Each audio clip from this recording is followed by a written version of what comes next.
¿Cómo están? A un lado de la plataforma tienen para un chat para escribir, ¿vale? Y para preguntas, respuestas, ¿bien? Bueno, mi nombre es el doctor Samuel Pineda. Les vengo a presentar este webinario de depresión como patología neuroinflamatoria, ¿vale? Soy neuroinmunólogo clínico, especialista en inmunonutrición, con un máster en inmunología molecular y celular, ¿vale? Actualmente me encuentro en España, ¿bien? Entonces, perfecto. Entonces, antes de iniciar, ¿vale? Me gustaría hablar, o sea, que sé que algunos están hartos de lo que es el tema del coronavirus, ¿bien? Pero es un tema que es la actualidad a nivel de lo que es salud, ¿bien? Entonces, sé que mucha gente han referido el virus como una simple gripe, ¿vale? Con tos seca y todo eso, y que solo da a pacientes mayores, ¿vale? Pero la realidad se está viendo un poco diferente, ¿bien? Cuando estamos enfrentando el virus y con las últimas actualizaciones de investigación, ¿vale? El tema con el virus, por supuesto, de la susceptibilidad en pacientes que tengan una patología crónica o personas mayores, ¿vale? Los niños son vectores de infección, ¿vale? Son normalmente no, si el niño no tiene ninguna patología pulmonar o algún problema, ellos solo son vectores, o sea, solo van a transmitir la patología, ¿bien?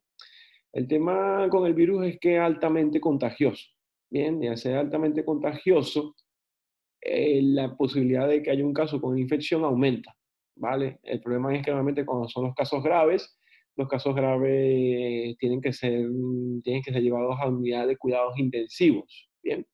Entonces, normalmente en la mayoría de unidades de cuidados intensivos hay un número de camas específicas y si esas camas están solo disponibles para personas que están con la infección aguda, y aquí está la posibilidad en otros casos, con otras personas con otras patologías y otras complicaciones que ingresen a la UCI, ¿vale? Entonces, realmente es un problema de salud pública lo que está viendo con la patología porque están los hospitales abarrotados. Naturalmente, específicamente, esto los digo a los que están en la Comunidad de Madrid, donde el número de casos cada vez está en aumento, ¿vale? Y la recomendación específica es evitar el contacto, ¿vale? Con personas, ¿bien? Quédense en sus casas si no es necesario, no es estrictamente necesario. Eh, Lávense bien las manos. Y más que todo, eviten el salir a la calle por chorradas, ¿vale? Y por tonterías, ¿bien? Porque esto es un caso ya de una emergencia sanitaria, bien, para evitar la propagación del virus.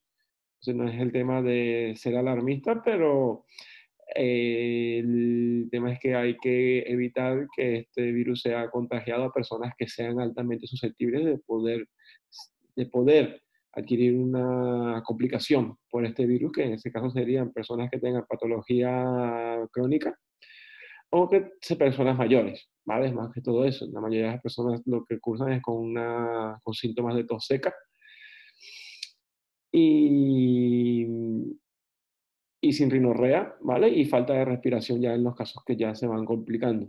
¿Bien? Entonces, mi consejo para por lo menos los que están en Madrid, que el número de casos se está multiplicando exponencialmente a medida que pasan las horas, es que se queden en sus casas y eviten el contacto. Bien, y sé que es difícil, ¿vale? Para mucha gente hacer eso, pero es importante hacerlo. Bien. Entonces, bueno, entonces vamos a comenzar. Bien, es importante que los que están en el webinario escriban algo para yo saber que pueden escribir, ¿vale? Y yo poder ver las preguntas y respuestas, ¿bien? Sus preguntas y respuestas solo son vistas por mí, ¿bien? Yo solo puedo ver las preguntas que puedan hacer, ¿vale? Ok. Entonces, lo primero que nada, vamos a colocarlos en perspectiva con respecto a lo que nosotros hacemos desde el Instituto Universal de Medicina Avanzada. Bien, nosotros lo que buscamos es la mejor manera de mantener un adecuado equilibrio en el sistema corporal para evitar la muerte por algún tipo de enfermedad. Bien, entre ellos el ejercicio, la incorporación del ejercicio físico, la incorporación de una buena interacción social, lo que es el buen estado de lo que es los estados mentales, el estudio de lo que es a través de lo que es la medicina regenerativa, ¿bien?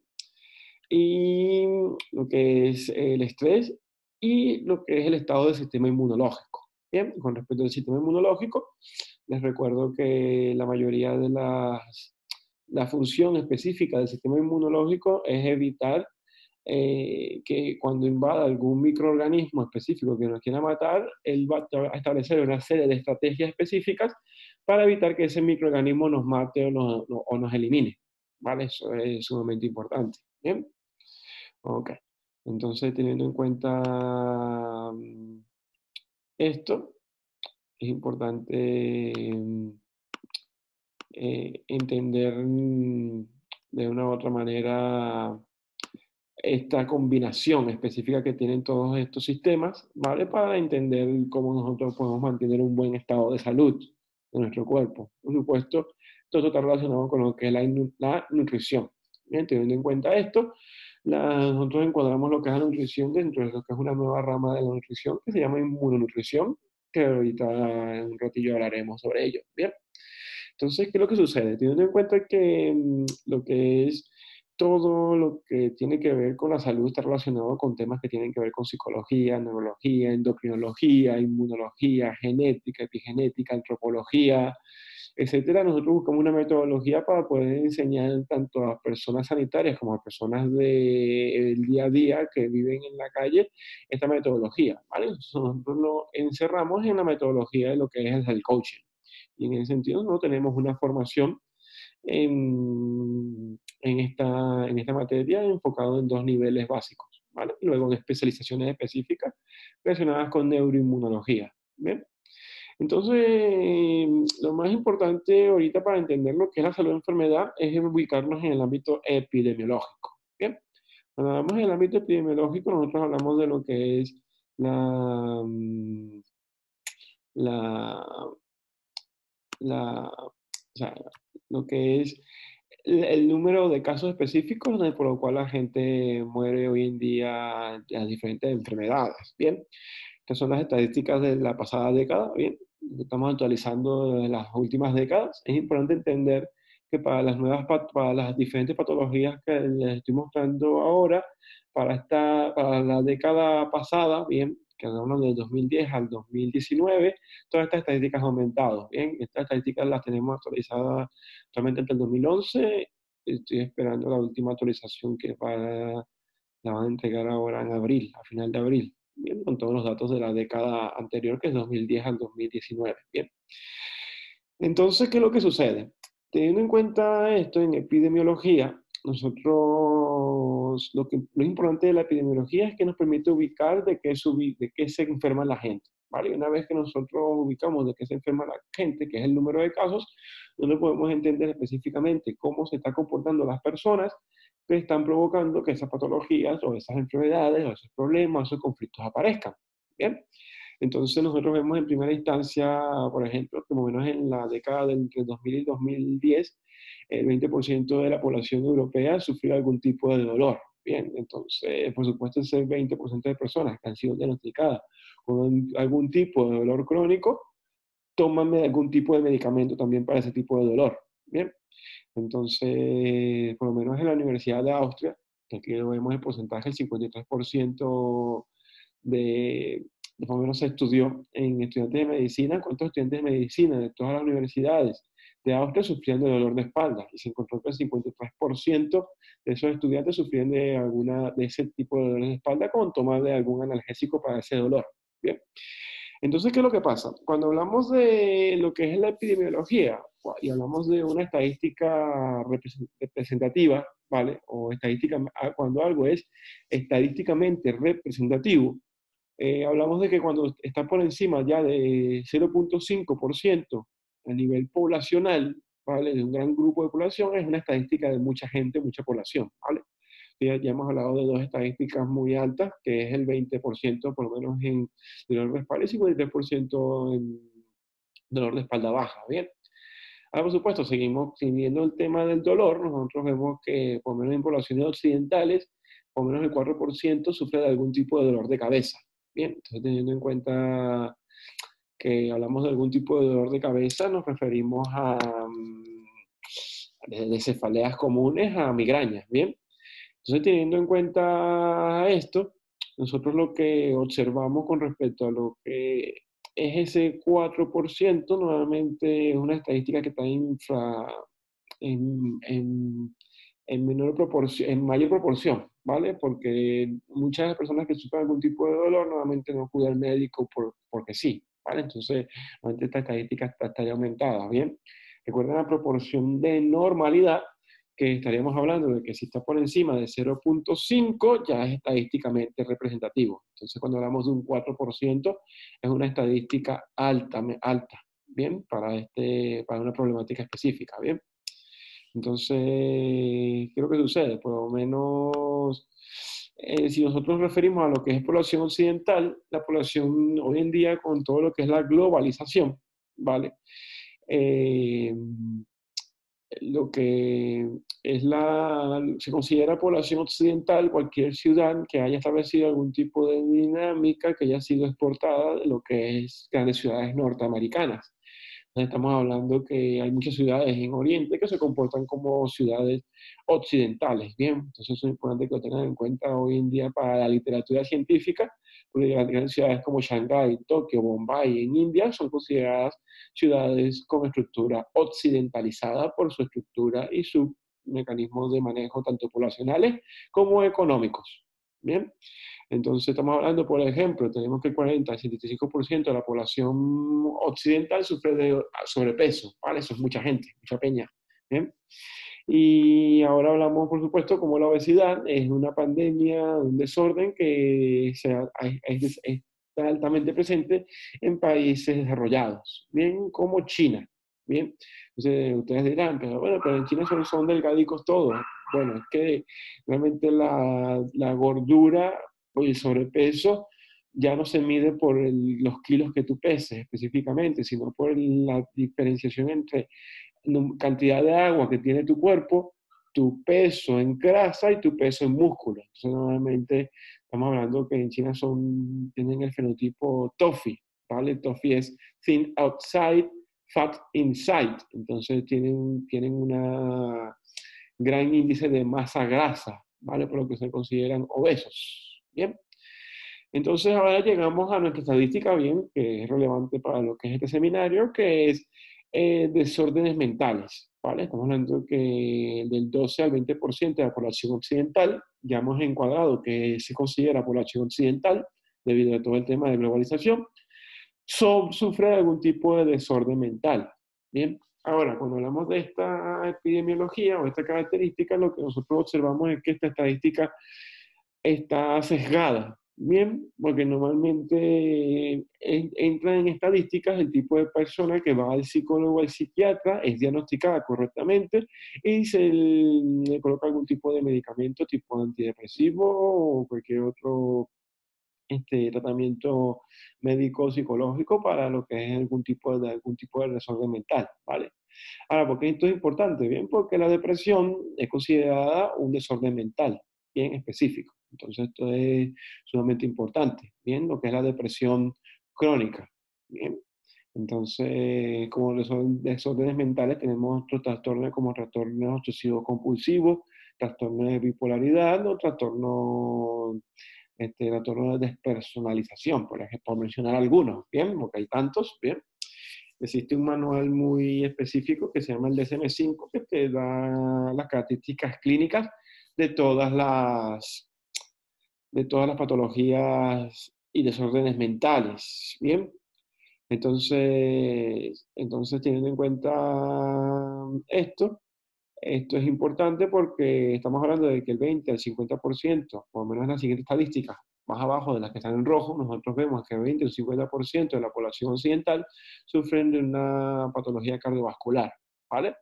Y una estadística más alarmante que sigue en aumento, ¿vale? Estamos hablando de que un tercio de la población mundial va a sufrir algún tipo de cáncer, ¿bien? Estamos hablando de que cuando hablamos de población, que ya no sé, que se quiten porcentaje y se coloca por número de personas, estamos hablando de que por cada 3 personas, una va a sufrir de cáncer. Bien, ahora todas estas estadísticas son muy importantes relacionarlas, ¿bien? Porque ¿qué es lo que sucede? Hay diferentes tipos de patologías que me van a llevar a sufrir una depresión. Y hay la depresión específicamente me va a llevar a sufrir algún tipo de otra de patología, ¿bien? A veces la gente piensa que porque tengo una enfermedad, esa enfermedad solo se va a quedar estática ahí. No, las enfermedades son dinámicas. Una cosa que sabemos en clínica es que cuando una persona tiene una enfermedad y no se hace algo al respecto, normalmente la persona lo que va ahí es adquiriendo otros problemas añadidos a esa patología central, ¿bien? Por ejemplo, nosotros vemos a personas que tienen alto índice de obesidad y sobrepeso, como ellas específicamente tienen un alto índice de depresión como consecuencia de la obesidad, ¿vale? Ahora tenemos que pasamos de una patología a otra patología B, ¿bien? O personas que sufren de depresión y debido a los cambios constitucionales que sufre la persona con depresión, empiezan a pasar a sufrir patología cardiovascular, obesidad y sobrepeso. ¿Bien? Entonces es importante que vean esta relación. ¿Bien? Entonces, como hemos estado hablando de toda de esta relación, lo que me gustaría hablar y conversar es de una ciencia que me pueda unir todo esto que hemos hablado anteriormente, que es la psicología, la endocrinología, la neurología, la inmunología, la antropología, la genética, la epigenética, la sociología, la epidemiología. Son muchas ciencias, ¿vale? Entonces parece como muy caótico. Entonces lo que buscamos es de manera sencilla y centrada entender cómo específicamente a través de una ciencia que pueda reunirse en conjunto específicamente en esa reunión o en esa simbiosis específica se pueda conseguir la solución de las enfermedades, ¿bien? Entonces, para eso nosotros entramos en la materia de lo que es la psico-neuroinmunología, ¿bien? Teniendo en cuenta la parte psico, se refiere a lo psicológico, la parte neuro, la parte neurológica y la parte inmuno como la parte inmunológica, respectivamente. Entonces, ¿por qué esto es importante? Bien, porque como hemos hablado anteriormente, la depresión es una patología mental. Entonces, pero esto es algo, esto es un mito que tenemos que ir rompiendo solamente, porque la mente se refieren como que si la persona que tiene depresión tiene solo síntomas cognitivos o emocionales. Y en el cuerpo no está sucediendo nada. Entonces, eso es lo que quiero que por lo menos en esta hora de webinario ustedes se lleven, que no es solo eso, que ocurren muchas otras cosas a nivel molecular y celular que llevaron a esa persona o tiene esa persona que lo hace tener esa patología o ese problema. Bien, entonces, ¿qué es lo que pasa con respecto a esto? Bueno, nosotros nos referimos a la parte psicológica, ¿vale? La parte de psiconeuroinmunología, la gente nuevamente nos referimos a lo que son conductas, pensamientos y emociones, ¿vale? Que es lo que cómo tú te mueves, cómo tú piensas y cómo tú sientes, ¿bien? Pero ¿qué es lo que sucede? Cuando hablamos de psiconeuroinmunología, mucha gente piensa que se hacen terapias psicológicas, y realmente no es así. Lo que buscamos es entender la conducta de la persona que la llevó a la patología y las conductas que tienen las diferentes patologías para poder mantenerse en el tiempo. ¿Vale? Teniendo en cuenta que si hay un problema específico a nivel cognitivo o emocional, se refiere al respectivo especialista, sea un psicólogo o un psiquiatra que ayude a solventar el problema, ¿vale? Entonces, ¿qué es lo que sucede? Cuando hablamos de la parte psicológica, la gente nuevamente lo refieren como algo que es externo al cuerpo, algo que no existe a nivel molecular o celular, que es algo que está lejos de la realidad. Entonces, lo que busca la psiconeuroinmunología es entender que esos aspectos conductuales, cognitivos y emocionales están referidos específicamente a aspectos neuroendocrinos. ¿Bien? Cuando hablamos de aspectos neuroendocrinos, nos referimos a circuitos neurológicos, ¿vale? Los circuitos neurológicos son las carreteras del sistema que tiene el sistema nervioso para enviar la información, ¿vale? Entonces, todo esto relacionado con las hormonas y por supuesto con los neurotransmisores, ¿bien? Porque esto es importante, lo que son los circuitos neurológicos, las hormonas y los neurotransmisores, porque en un paciente con depresión hay alteración de circuitos neurológicos, hay alteración de diferentes neurotransmisores y hay alteraciones hormonales respectivas, ¿bien? Entonces, ¿qué es lo que sucede? Cuando hablamos de lo que es los aspectos psiconeuroinmunológicos, nosotros nos referimos que todas las conductas, pensamientos y emociones son realmente un reflejo de cómo está nuestro circuito neurológico, nuestras hormonas y nuestros neurotransmisores, que es la parte neuroendocrina. Claro, cuando se empezó a hablar de todo esto, esto crea un gran impacto específico, ya que estamos hablando que todo lo que tú sientes, piensas y haces realmente está en tu cuerpo formado por diferentes moléculas que la célula produce, ¿vale? Para tú poder hacer esa respuesta, ¿bien? Entonces, teniendo en cuenta esto, la neuroendocrinología no se maneja independientemente, sino que está en conexión con lo que es los aspectos inmunológicos o la inmunología, ¿bien? Entonces, cuando hablamos de la inmunología, nos referimos a cómo esos circuitos neurológicos, hormonas y neurotransmisores interactúan con el sistema inmunológico y el sistema inmunológico, dependiendo de la información que esté recibiendo del medio ambiente o del mismo sistema nervioso o del sistema hormonal, va a dar una respuesta que va a modificar la manera en cómo nosotros nos comportamos, la manera en cómo nosotros pensamos y la manera en cómo sentimos. Bien, un aspecto importante que ahorita se actualizó en las últimas revisiones e investigaciones es que en los aspectos inmunológicos ya se hizo un consenso de que como son muchas proteínas y muchas moléculas que la célula inmunológica produce como consecuencia de la interacción con el sistema neurológico y con el sistema endocrino, lo llamamos inmunotransmisores, ¿vale? Que es como la información que se transmite a través del sistema inmunológico, así como los neurotransmisores es la información que se transmite a través del sistema nervioso. Bien, entonces, ¿qué es lo que sucede? Lo que buscamos estudiar enfocado en el coaching son todos esos mediadores comunes, tanto a nivel conductuales, tanto fisiológicos, enmarcados en la neurología, endocrinología, en la inmunología, los aspectos emocionales, sociales y hasta sexuales, que son aspectos emocionales, hormonales, que llevaron a una persona a enfermarse de algún tipo de enfermedad, en este caso enmarcada en este webinario en depresión, ¿vale? Entonces, teniendo en cuenta esto, es importante entender que cuando hablamos de lo que es psiconeuroinmunología, y como es una palabra que es poco común y es algo que es relativamente nuevo comparado con otras ramas de lo que es la medicina, nosotros preferimos enfocarla como neuroinmunología. Bien, ¿por qué neuroinmunología?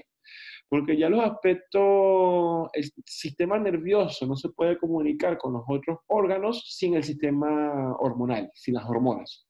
Entonces, la parte neuro me incluye la parte hormonal, endocrina. Bien. La parte inmunológica específica porque es ese otro sistema específico que nos va a ayudar a mantener el equilibrio corporal. Bien, entonces hablamos de neuroinmunología, teniendo en cuenta que la función del sistema nervioso es entender el contexto en donde vivimos y así poder establecer interacciones congruentes, adecuadas al contexto, ¿vale? Y la función del sistema inmunológico es establecer estrategias de protección para evitar que la persona muera de algo específico que pueda causar algún daño o peligro, ¿bien? Entonces tenemos estos dos grandes sistemas, el sistema nervioso y el sistema inmunológico, que si mantenemos ese equilibrio y esa armonía, la persona no va a tener más razón que permanecer saludable. Bien. Entonces, ¿qué es lo que sucede? Normalmente, ¿cuándo aparece la patología? Bien. La patología aparece cuando esa ecología de interacción entre el sistema nervioso y el sistema inmunológico se pierde. Bien, específicamente. Entonces, la pregunta sería, ¿cuáles son las cosas que hacen que esa armonía entre el sistema nervioso y el sistema inmunológico se rompa y aparezca la enfermedad? Bien, en este caso nosotros vamos a llamar factores de estrés crónico. Bien, esos factores de estrés crónico son muy amplios y variables. Bien, esos factores de estrés crónico pueden ser desde aspectos cognitivos, aspectos sociales, aspectos medioambientales y aspectos emocionales, ¿vale? Entonces, por ejemplo, cuando nosotros hablamos de aspectos medioambientales, los aspectos medioambientales también están relacionados con la conducta nutricional o la conducta ante la nutrición que tiene una persona específicamente, ¿bien? Entonces, esto es muy importante, ¿bien? Porque a veces la gente encuadra que el estrés es solo algo que está en tu mente causado por algún factor, ya sea cognitivo o emocional. Y no es necesariamente cierto eso, sino que cualquier cosa que cause una alteración del equilibrio en el cuerpo y esa alteración se mantenga en el tiempo, eso es considerado un factor de estrés cronificante o estrés crónico, ¿vale? Entonces, cuando estos múltiples factores de estrés crónico Ejemplo, la persona no hace ejercicio, no duerme de noche, tiene problemas con el trabajo, tiene problemas con la sociedad donde vive, tiene problemas, vive en una ciudad muy contaminada o no come el nutriente específico que ayude a los sistemas a mantenerse en equilibrio. Esto va a alterar al sistema neurológico y al sistema inmunológico. Bien, generalmente lo que ocurre es que el sistema nervioso, teniendo en cuenta que es el que va a mantener el equilibrio en salud, pierde esa potestad de prioridad ante el estado de desafíos que se encuentra en el medio ambiente y el sistema inmunológico toma la batuta. Entonces nosotros decimos que en la neuroinmunología, cuando aparece una enfermedad, esa enfermedad es una manifestación de una alteración manifestada por el sistema inmunológico que se encuentra protegiendo ante diferentes circunstancias, ya sea cognitivas, sociales, medioambientales o emocionales. Bien. Entonces, por supuesto, cuando hablamos de estrés crónico, nosotros hablamos que la persona solo enferma cuando es inevitable, fuera de control, excesivo, y específicamente en la sociedad actual, cuando el individuo carece de medios para solventar la situación en el debido tiempo. Entonces, cuando hablamos de solventar la situación en el tiempo debido lo más pronto posible, la carencia de medios, la falta de información coherente y veraz forma parte de esa característica que se manifiestan como carencia de medios, ¿vale? Porque la falta de información es carecer de un medio específico, ¿bien? Entonces, hoy en día existe una paradoja muy, por lo menos desde mi punto de vista, como muy loca, ¿bien? Estamos hablando de que hoy en día es el momento en el mundo donde tenemos la capacidad de tener mayor acceso a la información, ¿vale? Pero aún así, el nivel de ignorancia que existe en el planeta es tan grande, bien, en el sentido porque el medio específico que se usa para buscar información es usado de manera incorrecta o errónea, ¿vale? Entonces, nuestro trabajo desde Yuma y Health Coaching es educar a la población para que salga un poco de esa ignorancia que hay a nivel colectivo, ¿bien? Bien, por eso es importante el incorporar a muchas personas de diferentes ámbitos para la solución de los diferentes problemas de salud pública. En este caso, estamos hablando de patologías crónicas no transmisibles, ¿vale? No transmisibles porque no hay un contagio específico de tú a tú como ocurre en este momento actual, ¿vale? Con el coronavirus, que es una enfermedad contagiosa, ¿bien? Entonces, ¿qué es lo que sucede? Cuando hablamos de lo que es la psiconeuroendocrinoinmunología, una de las cosas que, por lo menos, siempre tenemos que referir toda esta información con información contrastada, información referida con estudios de alto impacto. Bien, entonces existen diferentes revistas de alto impacto que ya manejan este tipo de información relacionado con la neuroinmunología. Bien, aquí le presento un estudio publicado en la revista Nature Reviews en el 2013, donde nos habla cómo la psiconeuroinmunología, por menos lo que es CPNI, es Clinic Psychoneuroimmunology en inglés, es la vuelta al arte de la medicina. Bien, ¿por qué la vuelta al arte de la medicina? Porque busca integrar todos los componentes o dimensiones en el cual está envuelto un ser humano para ayudar a establecer de vuelta el equilibrio de lo que es la persona. Bien, entonces esto es sumamente importante porque ustedes van a ver, por lo menos si ustedes se meten en Google y colocan en Wikipedia, entonces colocan psiconeuroinmunología, ustedes lo que van a ver que es una pseudociencia y no es así realmente. Entonces, eso es un error, ¿vale? Entonces, eso lo que ayuda a aumentar la ignorancia sobre la materia o el asunto, ¿bien? Entonces, recordando que Wikipedia es una enciclopedia que cualquier persona que ingrese puede editarla, ¿bien? Entonces, por lo menos cuando hablamos de revistas de alto impacto, tenemos no solo Nature Reviews, sino Frontiers, ¿vale? Es una revista de alto impacto. Science Direct es otra revista de alto impacto.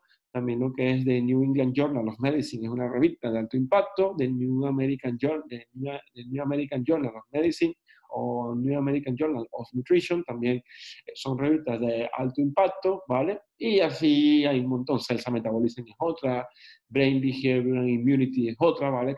Que es una revista especializada en psiconeuroinmunología, ¿vale? Entonces, ¿qué me muestra este estudio? En esta imagen que parece compleja, pero vamos a keep it simple, ¿vale? Vamos a mantenerlo simple y sencillo, ¿bien? Nosotros vemos en el núcleo central al sistema nervioso central, ¿bien? Entonces, cuando todo está bien y la persona no es sometida a factores cronificantes, ya sean emocionales, cognitivos, sociales, sexuales o medioambientales, esta persona, el sistema nervioso va a tener la energía específica para mantener el estado de homeostasis o equilibrio corporal, ¿vale? Y una de las cosas que va a permitir ese estado de equilibrio del sistema nervioso es que todas las células del cuerpo, como ven aquí abajo, se regeneren de manera adecuada, ¿vale? Que es el principio de la que es la medicina regenerativa, ¿bien?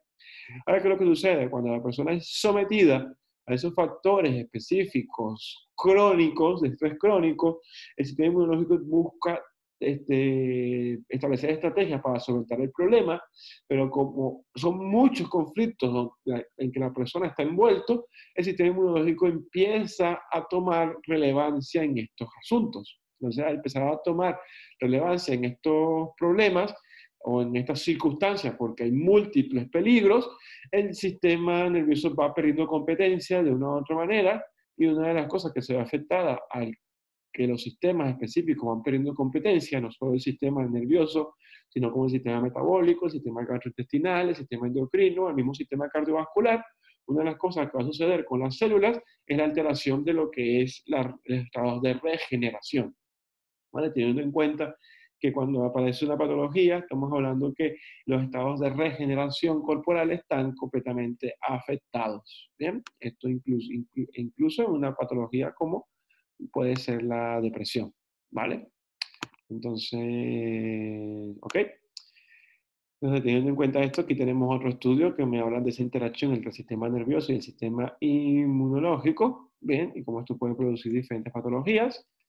Y por supuesto, bueno, esta es una revista que yo les hablaba, Brain Behavior and Immunity, ¿vale? Esta también de la misma revista que me habla de cómo el sistema inmunológico específico puede alterar el funcionamiento del sistema nervioso central, ¿vale? Y el sistema nervioso central, al recibir las diferentes señales a través de los sentidos, pueden alterar la manera en cómo el sistema inmunológico se mueve, ¿vale? Porque ¿qué es lo que sucede? Cuando nosotros recibimos un estímulo de los sentidos específicos a través de los pares craneales, esa información va a ser transmitida a todo el cuerpo, incluyendo el sistema inmunológico. Y eso va a hacer que nosotros hagamos una conducta o nos movamos específicamente a algo. Entonces, por supuesto, esto va a alterar al sistema inmunológico como tal. Entonces, una cosa que le ocurre cuando esas alteraciones se mantienen en el tiempo, aparece lo que es el Fitness Behavior. Aquí por lo menos nosotros vemos una persona en equilibrio, en el dibujo de su lado derecho, ¿vale? Ustedes van a ver la imagen de una persona que el sistema inmunológico está en equilibrio, y luego cuando hay incorporación de estrés crónico, infecciones a repetición, heridas no resueltas o alteraciones en el sistema inmunológico, la persona pasa de un estado donde el sistema nervioso se ve alterado y empieza una conducta de persona enferma. Bien, entonces, ¿qué es lo que sucede? Teniendo en cuenta esto, lo que tenemos en cuenta es que nuestra fisiología y mantenimiento de estado de salud depende de dos grandes sistemas. Uno del sistema nervioso central y otro de lo que es el sistema inmunológico. Bien, entonces, ¿qué es lo que sucede? Cuando hablamos de estos dos sistemas, a nivel metabólico, ¿vale? Cuando me refiero a nivel metabólico, eh, vale, estoy recibiendo varias preguntas, ¿vale? Voy a ir entrando un poco más en materia sobre depresión para poder contestar esas preguntas, ¿vale? Vale, ok. Entonces, perfecto. Entonces, ¿qué es lo que sucede aquí? Bien, cuando hablamos de estos sistemas, lo que es el cerebro y el sistema inmunológico, a nivel metabólico, son dos sistemas que gastan mucha energía, ¿vale? Cuando hablamos de energía metabólica, estamos hablando de una célula que contiene una mitocondria, y esa mitocondria tiene que producir energía en forma de ATP o adenosín trifosfato. Bien, entonces, teniendo esto en cuenta, nosotros vemos cómo el sistema nervioso central, específicamente, es un órgano, un sistema que es caro, ¿vale? Por eso decimos que también es egoísta, porque hay que invertir energía suficiente para que ese sistema nervioso se mantenga en desarrollo. ¿vale? Ahora, ¿qué pasa? Una cosa que ocurre con el sistema nervioso que vemos hoy en día es que you don't use it, you lose it, ¿vale? Entonces es importante estar continuamente ante desafíos cognitivos adecuados para que el sistema nervioso central no se altere o no se, no se vea alterado, ¿bien? De una u otra manera, ¿bien? Entonces, ahora, cuando hablamos del sistema inmunológico, como el sistema inmunológico a nivel antropológico es uno de los sistemas más antiguos, ¿vale? ¿Vale? O sea, por lo menos estamos hablando de que aproximadamente a través de marcadores inmunohistoquímicos se ha calculado que el sistema inmunológico tiene aproximadamente 3.000 millones de años, que eso es bastante. El sistema inmunológico ante la permanencia de problemas en continuidad tiene prioridad por encima del sistema nervioso que nosotros tenemos, teniendo en cuenta que en años el sistema nervioso tiene menos años, ¿vale? Nosotros podemos comparar al sistema nervioso como el iPhone 11, ¿vale? O 20, ¿vale? De lo que es la Tierra, y el sistema inmunológico como lo más antiguo, pero prevalece por su importancia, ¿vale? Lo más antiguo. Entonces, esta relación es sumamente importante, ¿bien? Ahora, ¿qué es lo que sucede? Cuando hablamos de que se rompe la ecología neuroinmunológica y esos diferentes factores de estrés me producen la enfermedad, lo que me marca es que la persona realmente tiene siempre los mismos problemas y esos mismos problemas que realmente el cuerpo no está adaptado a esas circunstancias o problemas, el sistema inmunológico va a establecer una estrategia que es la de inflamar, ¿vale? Entonces yo siempre le comento a mis estudiantes en formación que comparen la inflamación como algo metabólicamente caro. Bien, por lo menos hoy lo estamos viendo. Volvemos otra vez al coronavirus que está en boga hoy en día. Estamos hablando de que si tú adquieres una infección aguda, por ejemplo, por el coronavirus, el sistema inmunológico de la persona va a tratar de agarrar la mayor cantidad de energía metabólica para poder combatir al virus, ¿vale? En este caso, el coronavirus. Entonces, por supuesto, esto va a ser una batalla. Entonces, por ejemplo, yo siempre les digo, cuando te da una gripe, una de las cosas que ocurre con el sistema nervioso es que el sistema nervioso se queda sin energía. Bien, tú no te puedes leer el último tratado de fisiología del Gayton o de bioquímica del Harrison cuando tú tienes una infección, una gripe, un malestar. No, porque no hay energía, hay comportamiento enfermo, hay una estrategia que es fisiológicamente correcta si el desafío es fisiológicamente correcto, ¿vale? ¿Vale? Pero si el desafío no es correcto o no es evolutivamente adecuado, como lo pueden ser los diferentes factores de estrés de la vida actual o de la vida contemporánea, entonces lo que va a haber es la aparición de nuevas patologías o nuevas enfermedades. ¿Bien? Entonces aquí tenemos una lista específica donde se habla, donde se comprueba específicamente cuáles son esas diferentes enfermedades que están relacionadas con un proceso donde el sistema inmunológico está continuamente inflamando. Bien, ese proceso de inflamación continua o inflamación crónica a nivel clínico tiene dos nombres. Lo pueden conseguir en literatura como inflamación de bajo grado o LGI en sus siglas en inglés, o también como inflamación silente. Bien, ¿por qué? Porque no es una inflamación potente, no es una inflamación que mate a la persona de manera aguda, sino es como la muerte a pellizcos, ¿vale? Como yo también le digo a mis estudiantes, ¿bien? El sufrir de diferentes factores de estrés cronificantes es la alteración poquito a poco del sistema inmunológico. El sistema inmunológico no ve mayor alternativa que permanecer continuamente inflamando. Ahora, como el inflamar es caro, eso hace que el sistema nervioso pierda competencia enfrente al sistema inmunológico, que evolutivamente es prioritario con respecto al sistema nervioso, con respecto a lo que es la supervivencia, ¿vale? Entonces, ¿qué es lo que sucede? Nosotros vemos esta lista de muchas patologías, ¿vale? Que están relacionadas con ese proceso donde hay una alteración crónica del sistema inmunológico, como lo pueden ser la obesidad, la hipertensión arterial, la depresión, las migrañas, demencia, esquizofrenia, arteriosclerosis, infartos cerebrales, síndromes atópicos. Cuando hablamos de síndromes atópicos, por ejemplo, una dermatitis atópica, ¿vale? Una rinitis atópica. Bien, son esas dermatitis que salen, rash cutáneo y nadie sabe por qué. Bien, realmente sí se sabe, hay algo detrás. Bien, también está relacionado con lo que es la enfermedad de Alzheimer, Parkinson, infarto miocardio, síndrome metabólico, dolor crónico, síndrome de fatiga crónica, síndrome de fibromialgia, diabetes tipo 2, hígado graso, inflamaciones periféricas, hernia del disco pulposo, neurodermitis, cáncer, alergia, asma, estadios tardíos de enfermedad de Crohn, trastorno de espectro autista. Para estas son patologías donde se ha comprobado científicamente que hay una alteración en estado inflamatorio del sistema inmunológico. Ahora, ¿qué es lo que sucede? Nosotros vemos aquí en la número 3 la depresión. Bien, entonces la pregunta que nosotros nos hacemos en depresión es, ¿dónde está el problema? Entonces habría que entender la patología para entender dónde está el problema. Bien, entonces vamos a enfocarnos un poco en depresión ahora. Bien, entonces, ¿qué es lo que sucede? Teniendo en cuenta todo esto, es importante establecer estrategias, y esas estrategias también, como también son medioambientales, la nutrición toma parte importante de esas estrategias. Bien, lo que es la nutrición específica. Bien, como por lo menos esto fue publicado en 2016, ¿vale? Aquí lo ven, en febrero del 2016, en una revista de alto impacto científico que es Frontiers in Nutrition, que me habla de lo que es los diferentes módulos o características que se refieren a lo que es de Nutritional Immunology, o la inmunonutrición o nutrición inmunológica. Bien, entonces ellos me refieren que existen, que nosotros teniendo la nutrición en cuenta, ¿cómo?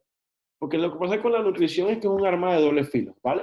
¿En qué sentido? Bien, dependiendo de la conducta que la persona tenga, un alimento específico que se compone en el cuerpo puede producir daño, ¿vale? O si se busca un alimento específico que puede ser beneficioso, puede producir algún beneficio en la patología, ¿vale? O el problema. Entonces, es lo que estudia la inmunonutrición, ¿vale? Entonces, ahora esa inmunonutrición está relacionado con el sistema inmunológico, por supuesto, con el sistema metabólico, el estado energético de los diferentes sistemas, incluyendo el sistema nervioso, y por supuesto con lo que es el microbioma o la microbiología o lo que es la microbiota que está de moda, ¿bien? Que están de moda y de boga, ¿bien? Si nos siguen en nuestro Instagram, @yoga medicinal, nosotros también hemos estado hablando mucho de este tema con respecto a este tema del sistema inmunológico, estado de ánimo, microbiota, etcétera, etcétera, etcétera. ¿Bien? Para que tengan referencia de lectura y literatura. ¿Bien? Entonces ahora, por supuesto, cuando hablamos de inmunología, esto fue publicado en European Journal of Nutrition, ya en el 2004, para eso fue hace ya, estamos en 2020, hace 16 años atrás, ya se hablaba de este tema de la inmunonutrición o el nutritional immunology, ¿bien?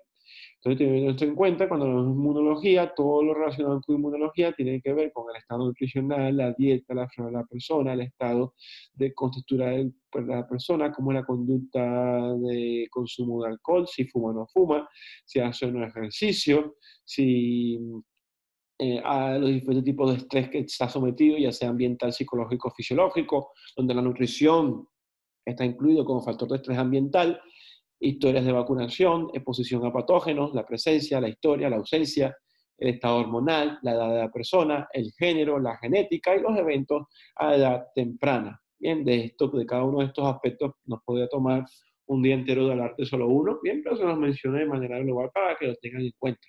Ahora, como esto ha ido avanzando, recuerden lo que ya hablamos de la psiconeuroinmunología, la psiconeuroinmunología ya me abarca el estudio de todos estos aspectos, ¿vale? Porque son sumamente importantes para entender por qué las personas se enferman de una patología y cuáles podrían ser las posibles herramientas que pudieran ayudarla a salir de ese problema.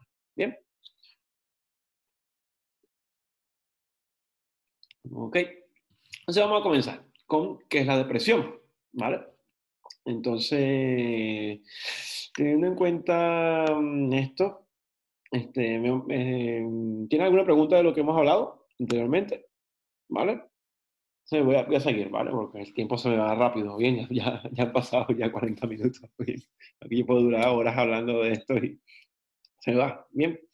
Entonces, entendiendo todo esto, vamos a entender qué es la depresión. Bien, la depresión específicamente se caracteriza por una alteración de los circuitos neurológicos de transmisión de serotonina, de neurotransmisor de serotonina. Ya estamos hablando de que las carreteras que me me transmiten la información relacionadas con la serotonina están alteradas y están funcionando de manera inadecuada. Bien, entonces teniendo esto en cuenta, nosotros estudiamos la epidemiología, como comenzamos en nuestro seminario. Entonces, a nivel epidemiológico, nosotros observamos que es más frecuente en hombres que en mujeres. Entonces, de una u otra manera, cuando se estudia la depresión, también se tiene que estudiar el estado hormonal de lo que es la persona, en este caso, las mujeres, teniendo en cuenta que lo sufren más que los hombres, relación 2-1. Bien, ahora, ¿qué es lo que sucede? Como la mujer está en mayor contacto con sus emociones, específicamente, nuevamente la mujer presenta más síntomas emocionales de alteración emocional que los hombres. Nuevamente los hombres van a referir su depresión con cambios de conducta específicos. Ejemplo, la persona, hombre, salía continuamente a hacer ejercicio, a hacer deporte, estaba muy motivado y de repente esa motivación, algo sucede, no muestra expresivamente su emoción al exterior o a la sociedad, pero cambia su conducta. Ejemplo, empieza a comer más hidratos de carbono, empieza a hacer menos ejercicio, se queda parado frente a la televisión para no pensar en el problema o empieza el consumo de alcohol, ¿vale? Entonces, relacionando otro problema con el problema de depresión con una adicción, ¿bien? Entonces, ahora, ¿qué es lo que sucede? ¿Cuál es el síntoma que más prevalece en la depresión? ¿Vale? Entonces, teniendo en cuenta todo esto, los síntomas que va a presentar la persona es específicamente síntomas de tristeza crónica en el tiempo. ¿Vale? Esa es la característica específica de la depresión. Bien, pero esto es más enmarcado en lo que es el DSM-5. Pero vamos a incluir esto en lo que es la psiconeuroinmunología, habiéndola encuadrado. Bien, cuando hablamos de lo que es la depresión, teniendo en cuenta lo que hablamos anteriormente, que hay una alteración de los circuitos neurológicos que me transmiten serotonina, estamos hablando de que hay una disminución de producción de serotonina en estas personas, y ahora la pregunta es, ¿cuáles son las razones por las cuales en estas personas ocurre una alteración de la producción de serotonina? Bien, que produce esta alteración en los estados de ánimos. Bien, teniendo en cuenta que la primera cosa que ocurre en un paciente con depresión es que empieza a tener alteraciones de energía corporal. Bien, entonces falta de energía, falta de motivación de hacer las cosas. Bien, y por supuesto también como hay déficit de serotonina, va a haber alteración del apetito. Bien, bien. Entonces, ahora, ¿cómo encuadramos a la depresión como patología inflamatoria? ¿Vale? Entonces, ¿qué es importante? Bien, recuerden que la unidad anatómica funcional del sistema nervioso es la neurona.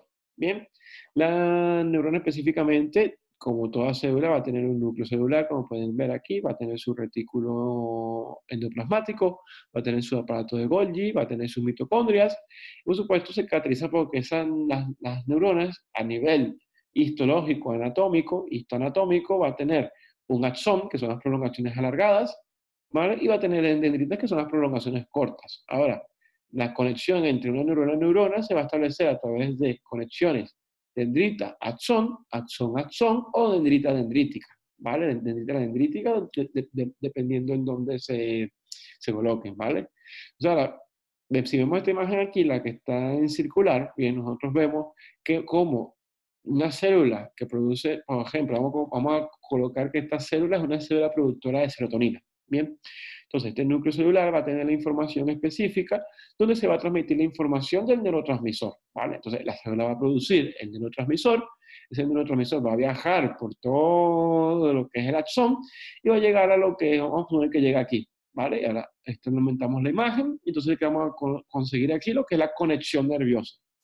Esa conexión nerviosa lo vamos a tener primero lo que es una membrana presináptica, que vemos aquí, ¿vale? La membrana presináptica es la neurona que lleva el estímulo o recibe el estímulo, ¿bien?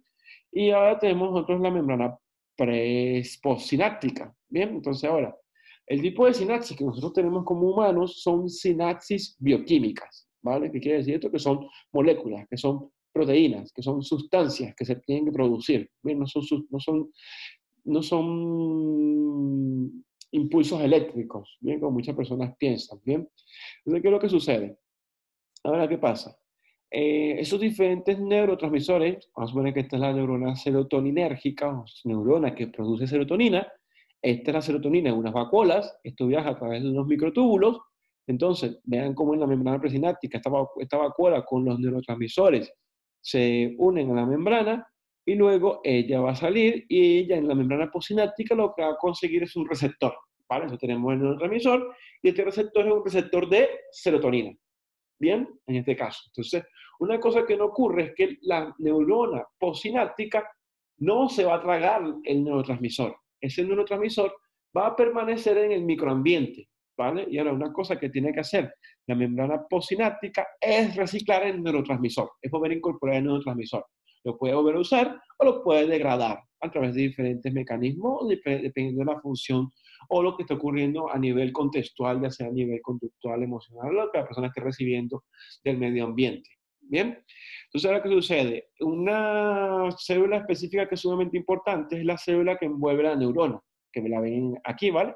Ven aquí, esta se llama la célula de Schwann, ¿vale? La de Schwann cell, que es la que forma la vaina de mielina. Ahora lo que hace la vaina de mielina es que, o sea, tienen que ver, ejemplo, como la neurona sería el cable y la mielina es la envoltura del cable. Entonces, mientras más mielina tenga, más rápido es el impulso. Mientras menos mielina tiene, más lento es el impulso, porque el cable está pelado, va a hacer cortocircuitos, puede hacer chispas. Eso es como un ejemplo sencillo para que entiendan lo que ocurre aquí, ¿vale? Entonces, teniendo esto en cuenta, nosotros nos preguntamos cuáles son las células que más abundan en el sistema nervioso, y esto es algo que es muy interesante, ¿bien? Mucha gente piensa que las células que más abundan en el sistema nervioso son las neuronas, ¿bien? Y resulta ser que no es así, ¿bien? Estamos hablando de que la neurona es la unidad anatómica funcional. En este caso estamos hablando de depresión. En la depresión hay una alteración de la unidad anatómica funcional de producción de serotonina, ¿vale? Entonces ahora, ¿pero qué es lo que sucede? En el sistema nervioso, específicamente, no abundan más neuronas, sino que abundan un tipo de células que son las células gliales, ¿vale? Las células gliales son células que pertenecen al sistema inmunológico exclusivas del sistema nervioso, ¿vale? Entonces, teniendo esto en cuenta, nosotros vemos que por cada neurona, aquí vemos en amarillo una neurona, bien, nosotros entendemos que por cada neurona específicamente existen aproximadamente entre 10 y 15 glías. Estas glías, a ver si tengo una imagen aquí, no sé si la coloqué, no, aquí hablamos de los circuitos neurológicos, bien, volvemos atrás a las glías, ¿vale? Nosotros vamos a entender que por lo menos por cada neurona, específicamente, nosotros vamos a tener entre 10 y 15 glías, ¿vale? A esas glías se van a dividir en tres tipos de glías.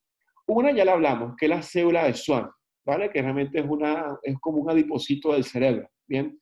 ¿Vale? Donde su mayor contenido va a ser que ella va a tratar de captar la mayor cantidad de grasas provenientes de los omega 3, específicamente los ácidos grasos DHA y ácido araquidónico, ¿bien? De ahí la importancia de los omega 3 para el sistema nervioso central. ¿Bien? Ahora, eso es la célula de Schwann que se la mostré en la lámina anterior, que es la célula en azul. ¿Bien? Ahora, ¿qué es lo que sucede? Que hay otro tipo de células que son como policías dentro del cerebro. Uno es el astrocito, que aquí lo vemos, ¿vale? Y la otra célula no está en imagen, se llama el astrocito, y la otra es la microglía, ¿vale? Bien. Entonces, ahora, ¿qué es lo que sucede? Lo que sucede con el astrocito, la microglía, una de las funciones, para que entiendan, es que, ok, el sistema nervioso para nosotros los humanos es sumamente importante. Entonces, como es tan importante, la evolución ha decidido colocar muchos guardaespaldas, ¿vale? Entonces, tú tienes que ver que las glías son como los guardaespaldas de la neurona, ¿bien? Entonces, teniendo en cuenta esto, por lo menos unas funciones de lo que es el astrocito, que aquí lo vemos en imagen, y de la glía, es que no tenemos la sinapsis, que es todo esto, ¿vale? Son mis puños.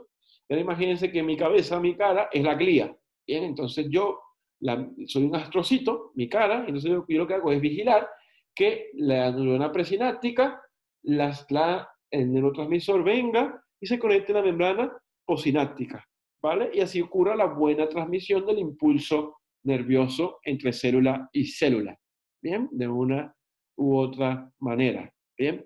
Ahora, como estas son células que pertenecen a un fenómeno que son creadas en el sistema nervioso, que realmente son células inmunológicas, lo que ocurra en el sistema inmunológico periférico puede alterar al sistema inmunológico que se encuentra en el cerebro, en este caso las glías.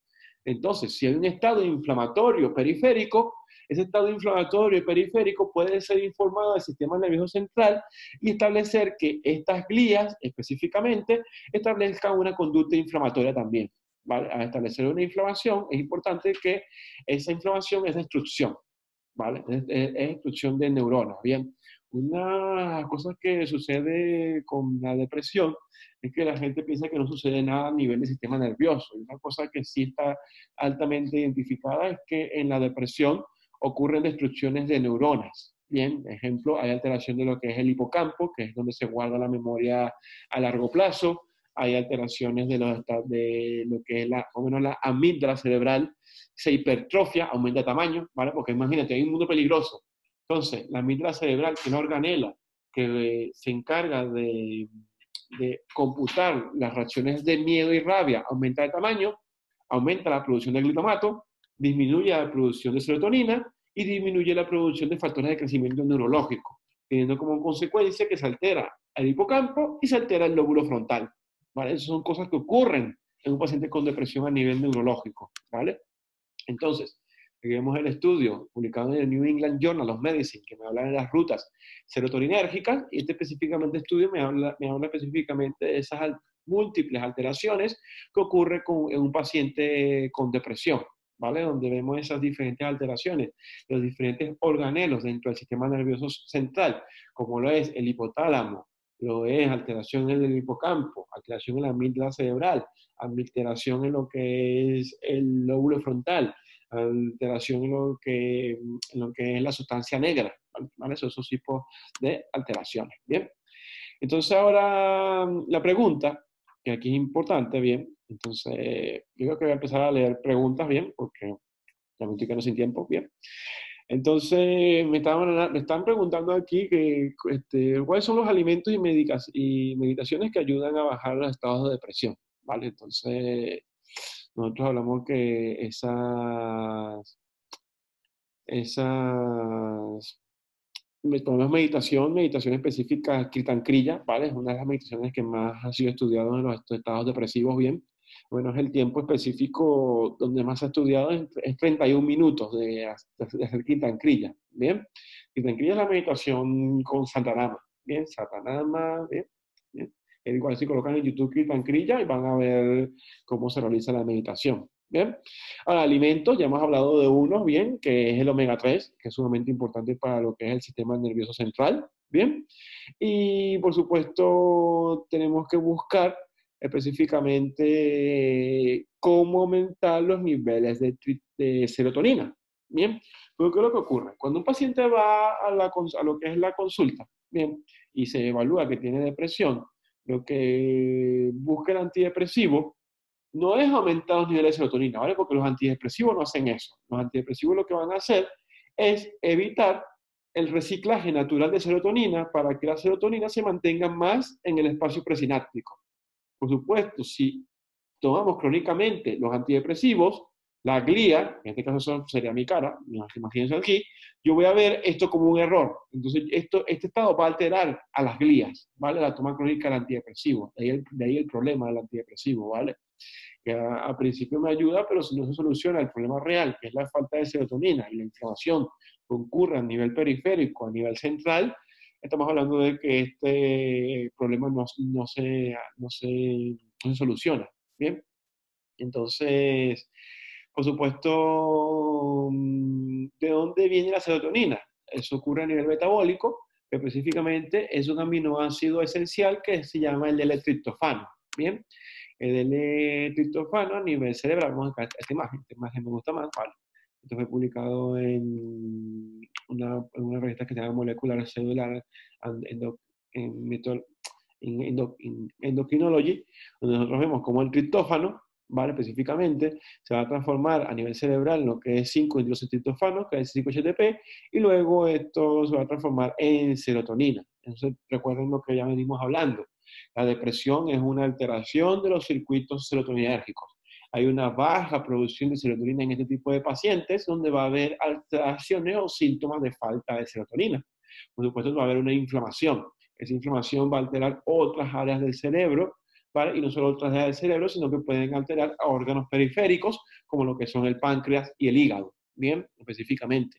Ahora, por supuesto, este esa serotonina, bien, una cosa que ocurre es que, vamos a decir que tengo otra imagen, esta me gusta más, bien, ubíquense del lado derecho, ¿vale? Bien, y ustedes van a ver cómo el L-triptofano, 5-hidroxitriptofano, se transforma en serotonina y luego de noche esa serotonina se transforma en lo que es melatonina, ¿bien? Entonces la melatonina se va a transformar en serotonina en la glándula pineal, ¿vale? Esta como es una glándula, la glándula pineal sí puede tomar la serotonina, transformarla en melatonina, ¿bien? Entonces ahora nosotros vemos diferentes cofactores que me producen esta ruta metabólica, ¿bien? Entonces, ¿qué necesitamos?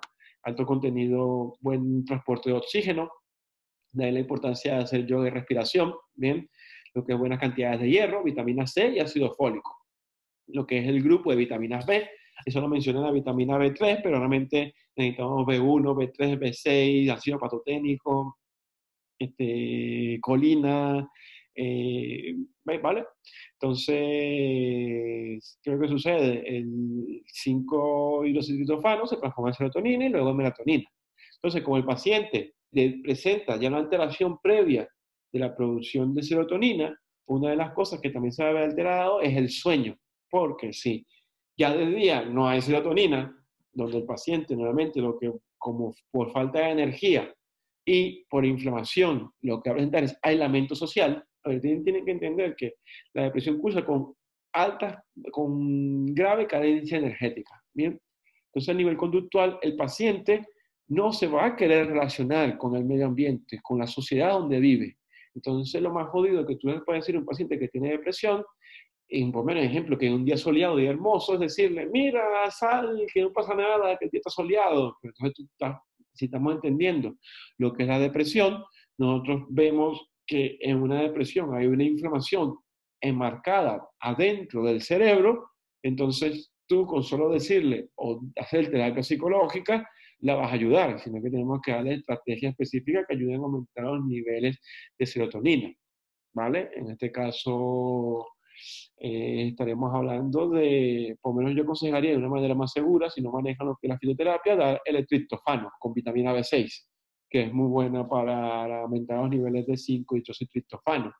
Por supuesto, esta estrategia sería disminuir los alimentos que me impiden la absorción del triptofano. Bien, entonces aquí vemos en este estudio, ¿vale? Publicado en 2015, lo que es la ruta de la melatonina y la serotonina, ¿vale? No me da chance de explicárselo, pero aquí la tiene. Esta es otra ruta donde me hablamos del triptofano.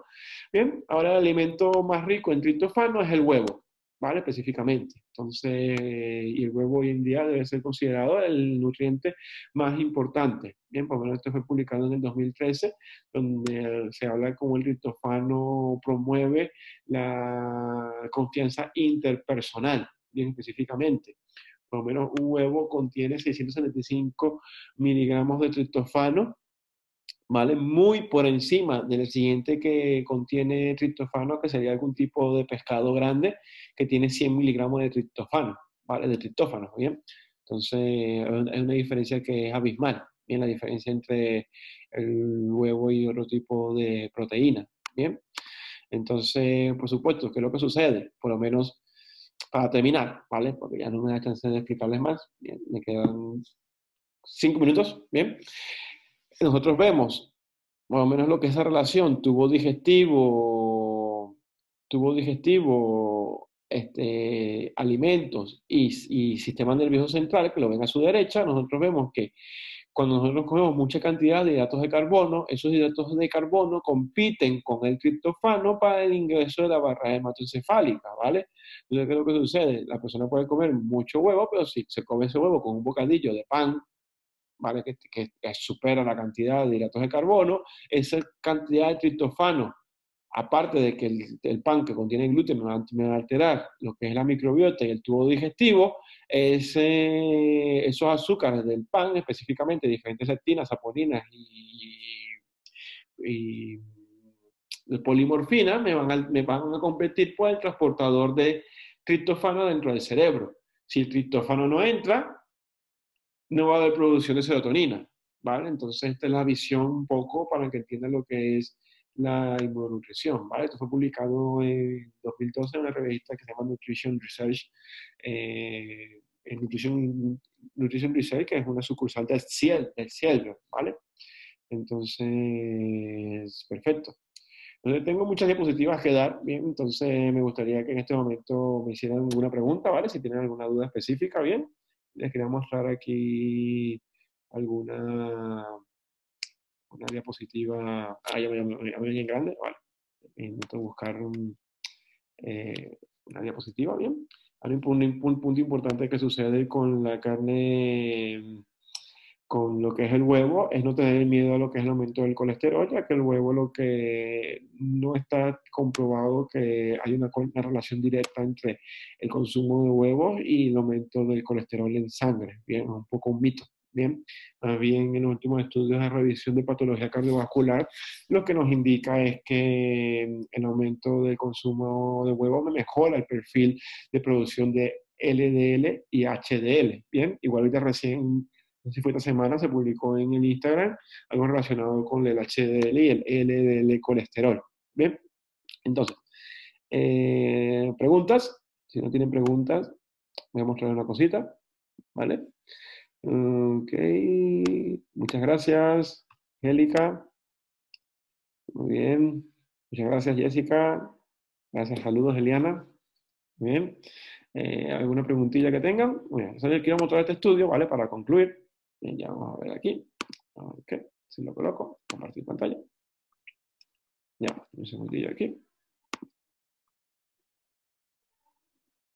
Para que vean los diferentes estudios recientes donde me marcan la relación que tiene la patología inflamatoria, depresión y sistema inmunológico. Bien, vamos a ver aquí, compartir pantalla.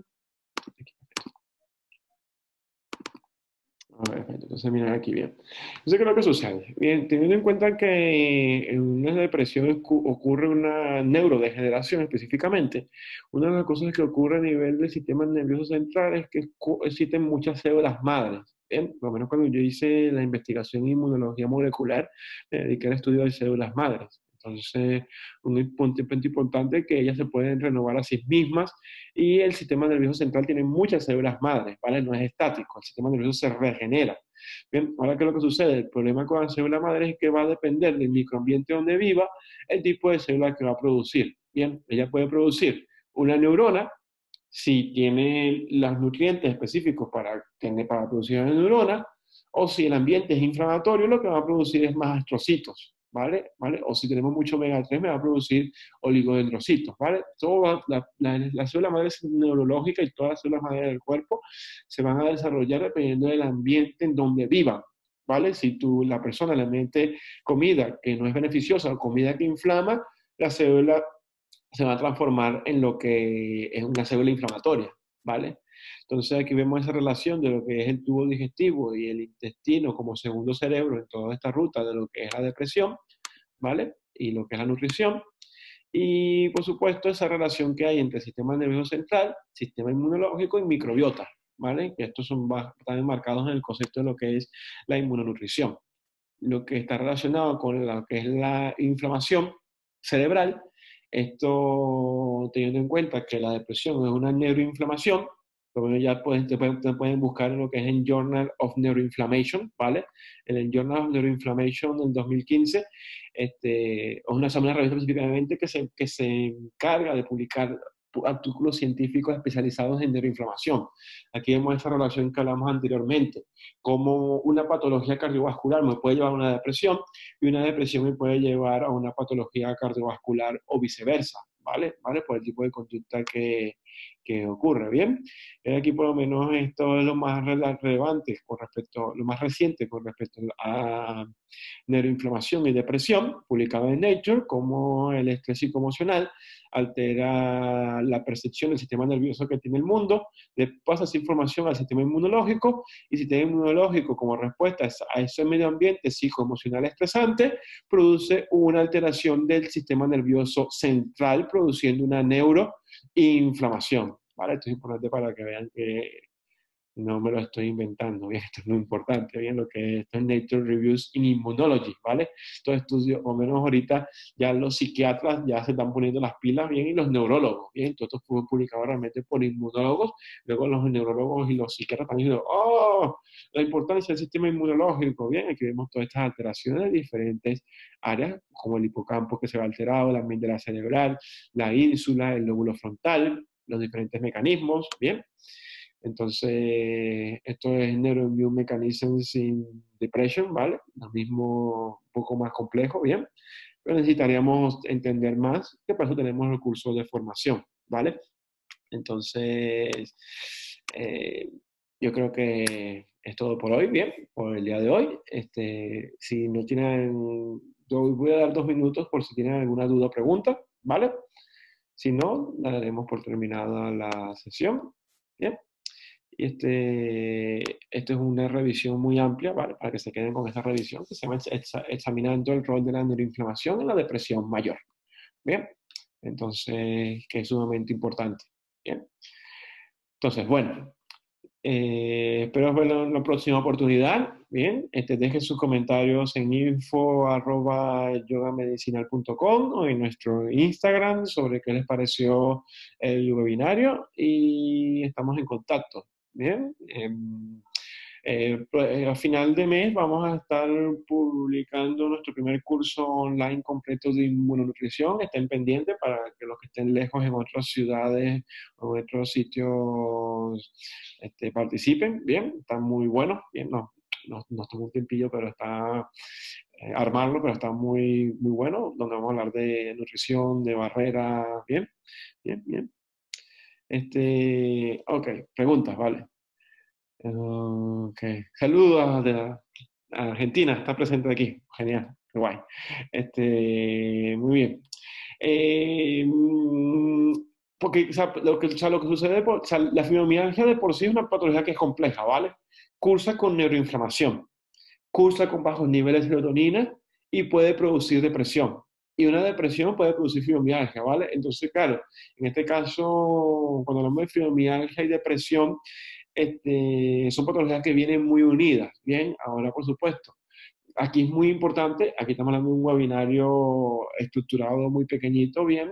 Lo importante es evaluar al paciente, hacer estrategias personalizadas por el tipo de paciente, y ahí poder entender cómo poder solucionar al paciente que tiene esa fibromialgia y podamos ayudarles, ¿bien? Tanto con su depresión con su patología. Bueno, es un aspecto muy importante que